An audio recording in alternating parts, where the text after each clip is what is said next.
problems. That guy, he just has to touch you once. Shit's going down. He's so different than anybody else in the division. Like, he knocks everybody out. Everybody hits hard. They all hit hard. But he that's pushed fucking hard.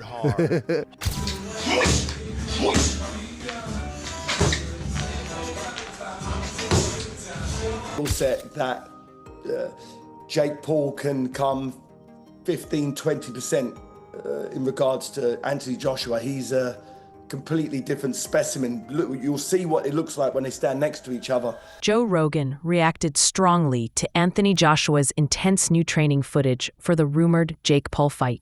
After watching Joshua deliver explosive combinations with elite coaches, Rogan called him terrifying and warned that Jake Paul might have finally picked a fight he can't talk his way out of. He believes this could end very fast and very brutally.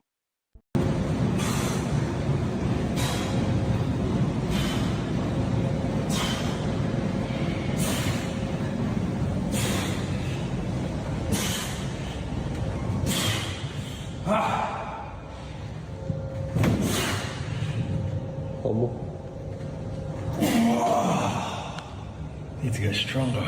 The Jake Paul versus Anthony Joshua fight is rumored to be a fully sanctioned professional heavyweight bout under Marquis of Queensberry rules.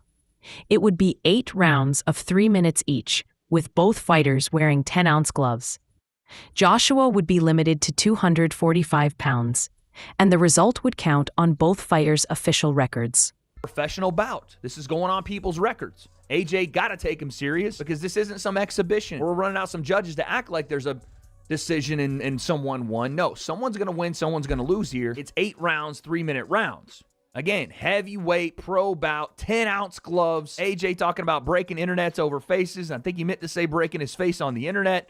Who knows? Maybe you can do both in the big 2025. But then you have the weight limit, 245 pounds. And people are automatically going to go, oh, God, here's the thing. Oh, here's the thing in the contract. No, stop all that. And I'm going to go on a rant in a second for all the people that thought this was fake, for all the people that thought that Jake wouldn't do this, for all the people that thought he was scared. I'm going to go on that rant in a second. But, okay, yes, 245 is a weird number because Jake has already fought at heavyweight. He fought Mike Tyson at 220-something. But again, I understand it a little bit. We're on short notice here. You don't want to have a Tyson Fury type situation, which AJ would never be 290 coming in here. But 260, 270, it starts to get out of the realm of possibility of, like, what are we doing here? Even though heavyweight has no limit, I get it. MVP CEO Nisa Badarian told Sky Sports that the December 19th fight between Jake Paul and Anthony Joshua would be a massive global event.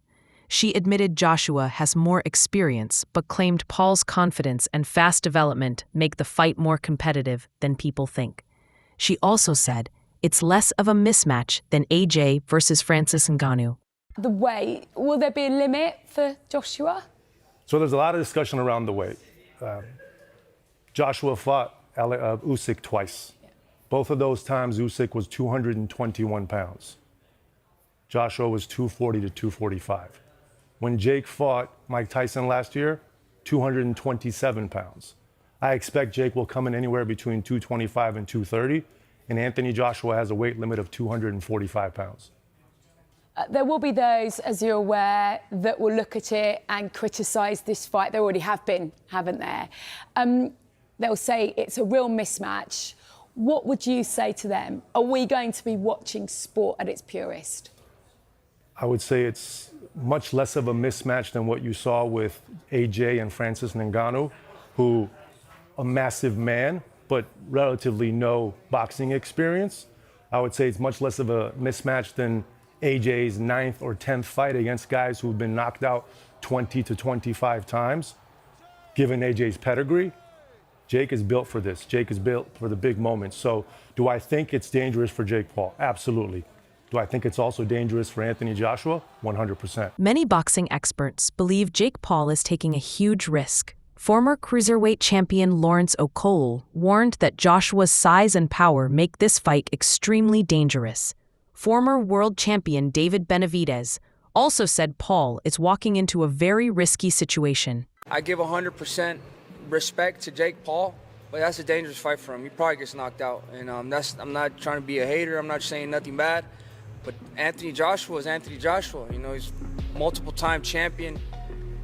Olympic gold medalist. You know what I mean? The last time somebody stepped in the ring with him that didn't have that much boxing experience was Ngannou, and you seen what happened to him. Yeah. But big respects to Jake Paul. It's going to be a good card. You know what I mean? It's a big fight. And it's a good fight, man. I give 100% respect to Jake Paul for even taking that fight. Carl Froch criticized Anthony Joshua for accepting the Jake Paul fight.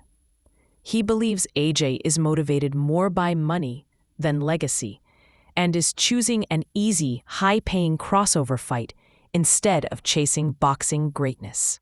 What else have we got to consider? Is AJ cashing out? Well, I did say a year ago when he got splattered by Daniel Dubois that he's finished now. He won't get that confidence back. He's not had any confidence, in his head. No belief for a long time.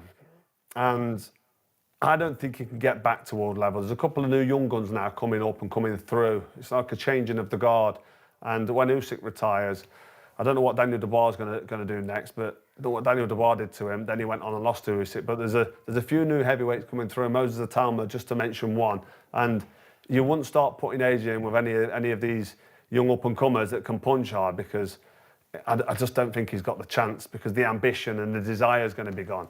So AJ most definitely is cashing out, and you can't fault him. Fair play to him. He's going to get a massive payday, maximise his exit route by fighting fake Paul. Some fans believe Jake Paul could actually beat Anthony Joshua. They point to his punching power in recent performances. Tyson Fury has even suggested Paul could knock Joshua out. Paul himself claims Joshua has a weak chin and that he could finish him with one clean shot. Do you think he can win, Jake Paul? I think it's a possibility. No one is backing Jake Paul currently. You've seen him in the ring. You can see that he's got some knockout power. And I also believe people don't look at Joshua's last few fights. And I don't think it's going to be as big of a landslide as people feel. I feel like there's an overhand right that could easily land, and I wouldn't predict that Joshua's chin can last that. The problem is that all of the pressure's on Joshua at the moment. So Jake Paul, if he gets knocked out in 12 seconds, he should get knocked out. The problem is, as soon as Joshua starts taking damage, all of a sudden he's thinking, the world is watching me. I'm a professional fighter, and I'm getting beat off a YouTuber. All of the pressure is on Joshua, and that's a lot that can weigh on a man. You can't deny that Jake Paul has power. I think it's one of his only attributes. I think he's a very poor boxer, but what he does have is a weird technique where you don't know what he's got power. How do we know he's got power? He's knocked people out. Joshua has all of the world looking at him thinking you should walk him over. If it gets 2 rounds, 3 rounds inside, I think Joshua loses. Many people are calling this a David versus Goliath matchup. Joshua is the giant heavyweight with elite experience, while Paul is the social media star turned boxer. Joshua has the size and power advantage, while Paul is relying on confidence and ambition. I can't judge Anthony Joshua for getting the bag, as the kids say, for going to wherever the fight's going to take place and taking $92 million for going up against Jake Paul, right? You can't give him for that. You can't judge him for that. But don't try and tell me that this is a real professional boxing contest. I'm saying my guess is that this will be an exhibition matchup. And if it is, it'll be one hell of a show. And I'll certainly tune in. And fair play to both men because they're making an absolute goddamn killing. But what is going on? Jake Paul versus Anthony Joshua. It's a lose-lose for Joshua. It's a win-win for Jake Paul. One concern is that Anthony Joshua has only had a few fights in the last 2 years.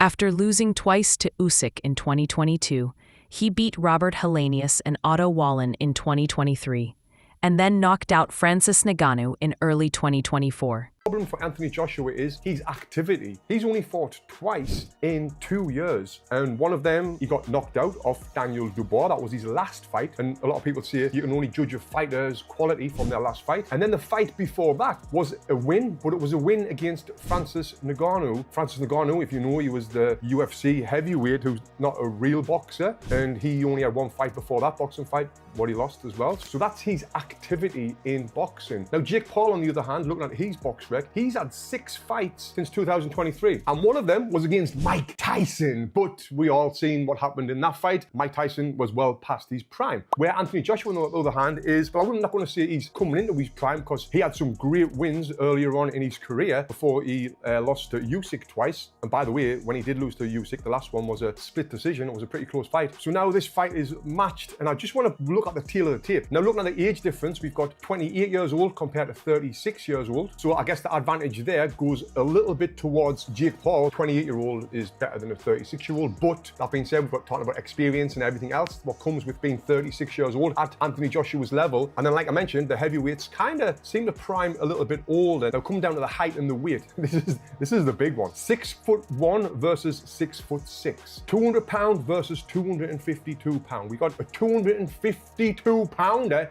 in Anthony Joshua. The reach advantage is a lot, which we would expect. Amateur fights, we can see that Jake's only had one, where AJ's had 43, but 43 of them are including at the highest level, Olympic level. And yes, he won the Olympic bloody gold medal, if I don't need to remind you. Then the pro record, Jake Paul has had 13 fights, lost one. AJ has had 28 fights, and he's lost 4 with 25 KOs. David Haye called the fight a mismatch and warned that Joshua could seriously hurt Jake Paul. Joshua stands 6'6" with an 82-inch reach, while Paul is about 6'1" with a 76-inch reach.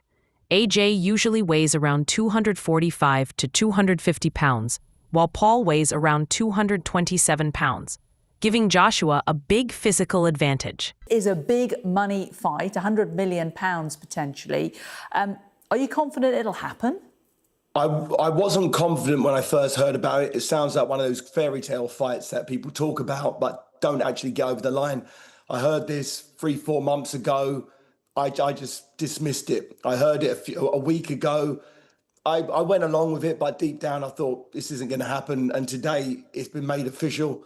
Jake Paul is going to get in a ring in a boxing match, boxing gloves, to mix it with one of the most dangerous heavyweights on the planet, someone who is Olympic gold medalist, won the heavyweight championship twice, although he lost his last fight against a very good Daniel Dubois.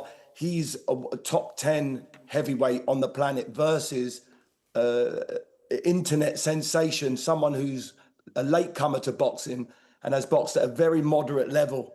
I'm talking domestic level. And he lost to Tommy Fury, for instance. And Tommy Fury, who he lost to, versus Anthony Joshua, they're two completely different sports. So I commend Jake Paul for putting himself in harm's way, because boxing is a dangerous game. People have died in the ring. People have been seriously injured, maimed. And he believes in himself enough to do it on a massive scale, because it's not about the money. He's got enough money. This is him wanting to push the boundaries of reality. He's manifested an amazing life for himself. He's a superstar. And I think he wants to try and do the unthinkable. He wants to. It's an insane challenge he's put himself up for, but you've got to give him credit. You say an insane challenge. You've described it before as Jake Paul being a cat versus Anthony Joshua's lion. Yeah. I mean, they're not equally matched on any sense, are they? There's not one element of their boxing skill set that Jake Paul can come 15, 20% in regards to Anthony Joshua. He's a completely different specimen. You'll see what it looks like when they stand next to each other. Some insiders believe this fight could damage Anthony Joshua's legacy. Dave Allen warned that even allowing Jake Paul to land punches could hurt Joshua's reputation. However, Eddie Hearn defended the decision, saying, "You can't eat legacy." A lot of boxing fans will think this is a massive stain on his career and a bit of an embarrassment. Now, you two have done it. I'm sure you would both fight Jake Paul tomorrow, wouldn't you? Yeah, but we're both retired. And we'll be looking at it saying, still an easy fight because he can't box, he's useless. So it's risk-reward, minimum risk, massive reward. So of course we'd fight Jamie. No, but you say that, it's a big risk, Carl. Big risk. I'm not having that. Big risk. If you don't go and annihilate him in the first 30 seconds... Yeah, it's fixed. Can you right, it's fixed. Oh, he's pulling him round. Yeah. He's talking about me fighting him though. So would you think that was fixed if I didn't go and annihilate him? 11 years retired. I think that's the point George makes. He always does a little dig and says, no, but say you go out there and it's a tough fight for you. You can say, well, what would you expect? I haven't boxed for 11 years. But then it's like, it's hard, isn't it? It's hard. Do you want that? Nobody thinks any less. You've got the best ending. Yeah, I've got to your career. Definitely. So, nobody thinks any less of Mike Tyson because he lost to Jake Paul. He was 58 years old. Yeah, exactly. So he's in hospital a week before. Listen, I've been retired 11 years, and I'd still go in there, in my opinion, and whoop him. I don't think it'd be hard at all. So listen, he won't fight me. He's pretending he don't know who I am now. for a start. So he's thought. How can he not know who you are? Froch means business. How can he not know? Others believe Anthony Joshua is entering the best version of his career. Despite past setbacks, he appears more focused, more composed, and more determined than ever. Got what it takes. But then sports is so psychological. Combat is so psychological. And I think the ups and downs of AJ's career have come because of the ups and downs of the psychology, you know? When AJ's on mentally, he's a different guy, man. I mean, I can remember early in his career just being this destroyer and just having this utter mean streak in there, and it would just come out of him when he would fight. You could just see it. He had that it factor, and he was so popular. I mean, and then I remember being at the Ruiz fight at the Garden, and he gets hit with like this grazing shot, never recovers, and he's gone. And this is after I watched him knock out Klitschko at Wembley, getting up off the canvas in front of a crazy crowd. So I'm like, I'm leaving the Garden then, and I'm like, what happened to this guy? What you know? Joshua's decision to fight Jake Paul is seen as a high-risk move. While it brings massive money, it also puts his reputation on the line. Critics fear it could turn his serious boxing career into a circus-style fight. What do you think? Is Anthony Joshua making a smart decision by taking the payday fight with Jake Paul? Or is he risking his legacy too much? Share your opinion below.